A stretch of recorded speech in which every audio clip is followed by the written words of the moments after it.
and I release, and the reaction is going to be in. If he lifts his arms and I prevent him from lifting, and just relax the akasha into whatever sensation. He pushes his arms down,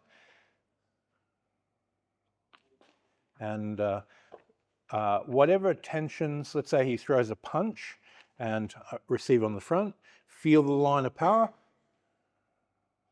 and relax the akasha through it. If let's say I'm receiving it with a parry, and so forth. So wherever the contact point is, and just relax and dissolve.